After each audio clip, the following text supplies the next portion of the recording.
जय माता जी, जय माँ मसाणी मिलटी। आदेश सभी को।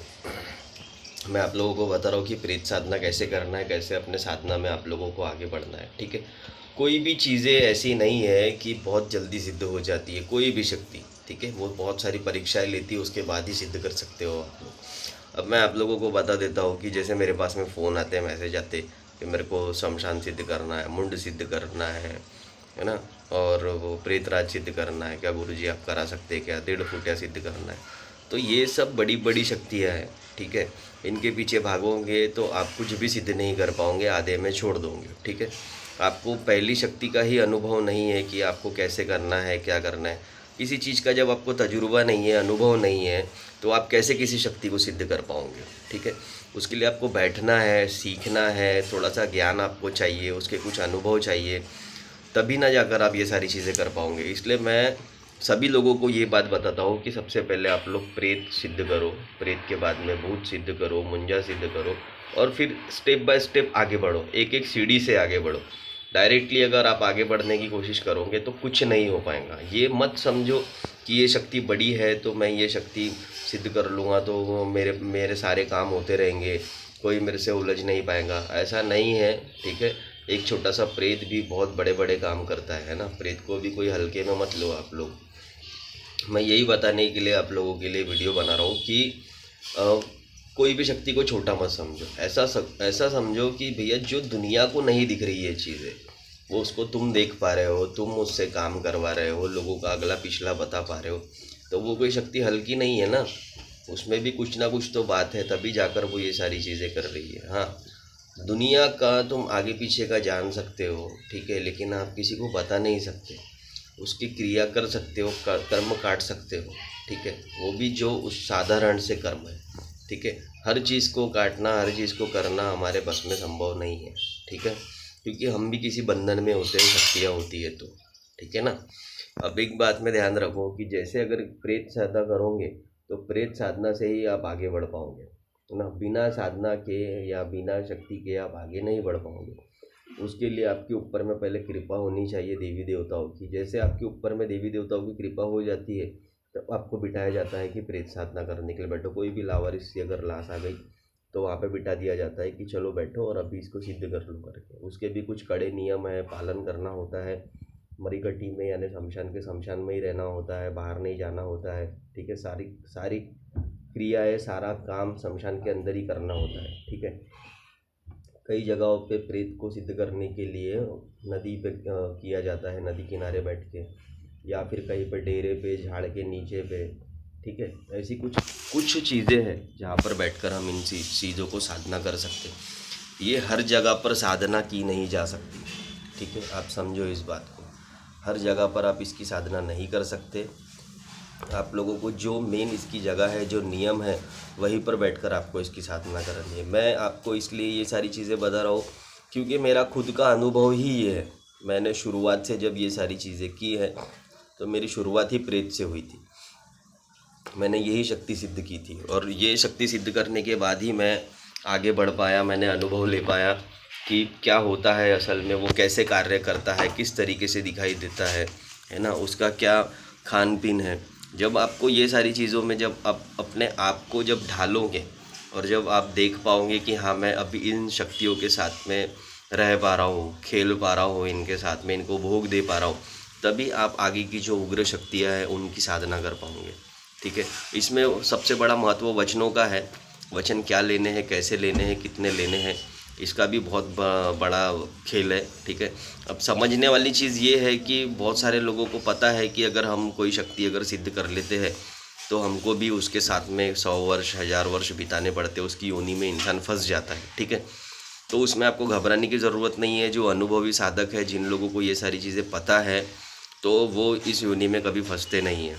ठीक है, चाहे कोई भी शक्ति हो, अगर शमशान भी आप सिद्ध करते हो, मरीखटी में रहते भी हो, आप उसको सिद्ध कर लिए, वचन बंद हो गए, तो फिर आपको मरने के बाद में उसके साथ में रहना ही पड़ता, उसी शमशान के अंदर में रहना पड़ता है। ठीक है, लेकिन उसके भी कुछ रास्ते हैं, नियम है। जैसे सवाल है तो उसका जवाब भी है ना, उसमें से निकलने का रास्ता भी है।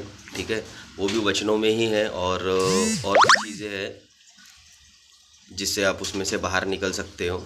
ठीक है, तो आपको उसमें कुछ समझने की ज़रूरत नहीं है ज़्यादा। जब आप गुरु के सानिध्य में रहोगे और गुरु से आप जब वार्तालाप करोगे तो गुरु आपको वो सारी बातें बता देगा कि आपको किस तरीके से ये साधना को संपन्न करना है, क्या भोग लगाना है, क्या भोग देना है और उसके आगे का रास्ता क्या रहेगा। ठीक है, और क्यों आपको ये सारी चीज़ें जानकर करना है, क्योंकि गुरु वो सारी चीज़ें करके बैठा हुआ है। ठीक है, इसलिए उसको पता है कि क्या करना चाहिए और क्या नहीं करना चाहिए, इसके लिए क्या सही है क्या गलत है। ठीक है, और जब ये साधनाएं आप कर लेते हो संपूर्ण रीति से, तभी आप अपने आप को बोल पाएंगे कि हाँ मैं एक साधक हूँ। ठीक है, अभी तो वैसे तो बहुत सारे लोग आ जाते सिर्फ मंत्रों के ऊपर में खेलने के लिए, मंत्रों से सारी चीज़ें बता देते। मेरे पास मंत्र का नहीं है, यानी मंत्र तो है ही, लेकिन मैं चाहता हूँ कि सीखने वाला व्यक्ति ना इस तरीके से सीखे कि उसके पास में प्रत्यक्ष में कोई शक्ति हो, एक छोटा प्रेत ही क्यों ना हो, बाकी उसको तो समय लगता ही है। ठीक है, कोई भी चीज़ ऐसी नहीं है कि देवी देवताओं की शक्ति को अगर आप सिद्ध करने के लिए बैठोगे तो वो सिद्ध नहीं होंगी, लेकिन वो देवी शक्ति है, वो अपने हिसाब से आएंगी, अपने मर्जी से आएंगी, उसका कोई बंधन नहीं है। ठीक है, आती ज़रूर है, लेकिन जैसे प्रेत को अगर हम सिद्ध कर रहे तो वो आ ही जाएगा, हफ्ते में 10 दिन में 11 दिन में 21 दिन में वो आ ही जाता है। ठीक है, और कुछ विशेष दिन रहते हैं, बड़े बड़े दिन होते हैं, जैसे होली है, दीपावली है, पूनम की रात है, अमावस की रात है ना, अखाड़ी की पूनम होती है, हमारे इधर में बहुत मनाते हैं।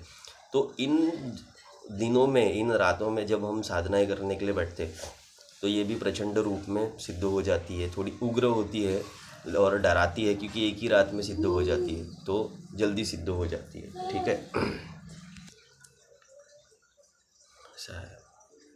तो आप लोग इसको बहुत आसानी से कर सकते हैं, और किसी को भी करना है तो पर्सनली मुझको बता दीजिएगा, मैं उन लोगों को बता दूंगा। अगर मेरी बातें अगर आप लोगों को अगर अच्छी लगती है, ठीक है, तो कमेंट में बताना। अगर किसी को अगर और भी जानकारी चाहिए कि इस यानी इस शक्ति के ऊपर मैं आप वीडियो बनाए, तो मैं उस शक्ति के लिए भी वीडियो बना दूंगा। कोई भी शक्ति के बारे में अगर आप पूछना चाहते हैं तो मैं आपको बता दूंगा, उसमें से निकलने का रास्ता भी बता दूंगा, उसको सिद्ध करने के तरीके भी बता दूंगा। ठीक है, बस आप लोगों के जो भी गुरु है आपको अपने गुरु के सानिध्य में करना है। ऐसा नहीं कि मैं मंत्र डाल दे रहा हूँ या फिर साधनाएं बता दे रहा हूँ तो आपने कहीं से मंत्र उठाया और साधना सिद्धि करने के लिए बैठ गए, ऐसा कभी नहीं करना। ठीक है, यहाँ पर यूट्यूब में सिर्फ आपको एक एजुकेशन के जैसे, यानी कि आपको सीखने के लिए कुछ चीज़ें बता रहा हूँ मैं। ठीक है, और सभी लोग यही कर रहे हैं। ठीक है ना, कि आपको साधनाएं जो है वो सीखने के लिए बता रहे हैं कि आपको सीखना है। ऐसा नहीं कि आप अनुभव लो कैसे, किसी गुरु के पास में जाकर, या आपके जो पुराने गुरु हैं उनके पास में चले जाइए, है ना, और गुरु के पास जाने के बाद आप उनको बताइए ऐसा ऐसा विधान है प्रभु मैं करना चाहता हूँ। उनको लगेगा कि हाँ ये विधान सही है, तो वो कुछ थोड़ा अपडेट करके आपको वो विधान देकर आपको बोलेंगे कि ठीक है आप कर सकते हो करके। ठीक है, देखो शक्ति को देखना, सिद्ध करना ये बड़ी बात नहीं है। ठीक है, बड़ी बात ये है आसन पे बैठना, घंटों तक बैठे रहना और साधना करना, माला का एक ही मंत्र को रटते रहना। ठीक है, मन में अलग अलग ख्याल आते हैं, नेगेटिव चीज़ें आती है, डर लगता है, भय उत्पन्न हो, बहुत सारी चीज़ें होती है। तो ये सब हम जब उस आसन पे बैठते हैं तो ये 3-4 घंटों में हमारे साथ में ये खेल होता है, समझ गए। तो यही बहुत कठिन कार्य है ना। नहीं तो सिद्धि के लिए तो आराम से आप बैठ ही सकते हो, लेकिन एक ही जगह पे बैठे रहना और अपना काम करना, एक ही मंत्र को जपते रहना, ये थोड़ा मुश्किल काम है। ठीक है, क्योंकि कोई साधारण चीज़ नहीं है ये। एक प्रेत को भी अगर सिद्ध करने बैठोगे तो वो अनुभव आपको दिखाएगा ना कि किस तरीके से आ रहा है, किस तरीके से जा रहा है, हवाएं चल रही है, कभी कोई जानवर सामने से आ जा रहा है ना, बहुत कुछ छलावे टाइप दिखाता है वो, और फिर उसके बाद में सिद्ध होता है, सामने आता है खुश होकर, है ना। अब एक बात को समझो, ये कैसे बच्चों का खेल नहीं है कि बस मैं बैठ जाता हूँ, मैं सिद्ध कर लेता हूँ, मुझको डर नहीं लगता ऐसा वैसा। ये सारी चीज़ें तो अपने दिमाग से निकाल दो। ठीक है, ये खेल निडर लोगों का है, जिनको परवाह नहीं है किसी चीज़ की। ठीक है, उन लोगों का खेल है, क्योंकि इस खेल के अंदर में ना जो निडर है वही जीत जाता। क्योंकि शक्ति आकर सबसे पहला एक ही काम करती है, सबसे पहले डराती है भयानक रूप में। ठीक है, तो डरना नहीं है, जो डर गया वो सीधा घर गया, है ना, वहाँ नहीं रुकता वो। इसलिए अपने आप को वैसा ढालना पड़ता कि मैं अंधेरे में रहूँ, है ना, और एक दीपक की रोशनी में रहूँ। कोई भी शक्ति आकर जान नहीं लेती, क्योंकि गुरु का खुद का प्रोटेक्शन होता है, वो खुद आपको रक्षा कवच देता है, रक्षा बंधन मारता है, एक बाण छोड़ता है, जिससे आप खुद सुरक्षित रहते। लेकिन बात ऐसी है, इसलिए डरता है इंसान क्योंकि उसका खुद का विश्वास नहीं होता गुरु के ऊपर। मेरे यार क्या होगा, कुछ हो गया तो ऐसा वैसा, है ना, यानी वो अलग अलग तरीके का ख्याल रहता। लेकिन ये सारी चीज़ें आपको अपने दिमाग में नहीं लानी है, ना ही डालनी है, ठीक है। आप प्रोटेक्शन में ही हो, प्रोटेक्शन में ही रहोगे, ठीक है। अगर इससे जुड़ी हुई जानकारी अगर आपको और चाहिए होगी तो आप मुझे कभी भी बेझिझक आप मुझको कमेंट कर सकते हो, मेरा नंबर भी डिस्क्रिप्शन में है। अगर और भी किसी शक्ति को अगर आप सिद्ध करना चाहते हैं, आपने प्रेत सिद्ध कर लिया है, दूसरी शक्ति को सिद्ध करना चाहते हैं, तो आप मुझे बेझिझक मैसेज या कमेंट कर सकते हैं, मेरा नंबर भी डिस्क्रिप्शन में है। तो मैं उसके ऊपर में भी एक लॉन्ग वीडियो बनाकर आप लोगों के लिए भेज दूँगा, ठीक है। कोई भी शक्ति हो, जैसा जिस चीज़ के बारे में मुझको अनुभव है मैं उसके बारे में आप लोगों को ज़रूर बताऊँगा, शेयर करूँगा। और कुछ गुप्त चीज़ें जो है वो मैं नहीं बता सकता, है ना। बाकी इसका जो है प्रेत का, मैं इसलिए आप लोगों को समझा रहा हूँ कि प्रेत आपको इसलिए सिद्ध करना है क्योंकि ये भी कोई हल्की शक्ति नहीं है ना। अगर प्रेत को आपने सिद्ध कर लिया ना तो आप आगे में भी बहुत बड़े बड़े काम कर सकते हो सिर्फ एक प्रेत से, ठीक है। यही एक बात है कि मैं उन साधकों को बता रहा हूँ कि जो नए हैं और भटक रहे हैं, ठीक है, तो उन लोगों को किस तरीके से साधना करनी है, क्या करनी है, कैसे कौन सी शक्ति को चुनना है, उनको बड़ी शक्ति के पीछे नहीं भागना है, ठीक है दोस्तों। मैं आपको यही बता रहा हूँ कि बड़ी शक्ति के पीछे ना भागो, है ना। छोटी है, कमज़ोर है, ठीक है, उसको एक बार सिद्ध तो करो, सिद्ध करके तुम देखो तो सही कि क्या होता है, अनुभव क्या है उसका, कैसे दिखाई देती है शक्ति, है ना। और उसके बाद में फिर आप अपने ज़िंदगी में फिर जो मर्जी सा है साधनाएँ करो, लेकिन शुरुआत से शुरू करो, ठीक है। ये मेरा बोलना है। चलिए, आदेश ध्यान रखिए आप लोग, आप कमेंट करिएगा कि आपको मेरा वीडियो कैसा लगा करके। और अगर कोई दूसरी शक्ति के बारे में आपको अगर जानकारी चाहिए तो आप मुझे बेझिझक बोल दीजिएगा, ठीक है, कमेंट कर दीजिएगा और फिर मैं आगे मैं आप लोगों के लिए और एक वीडियो बना दूंगा। जय माता दी, जय माँ मसाणी मिल्डी, आदेश सभी को।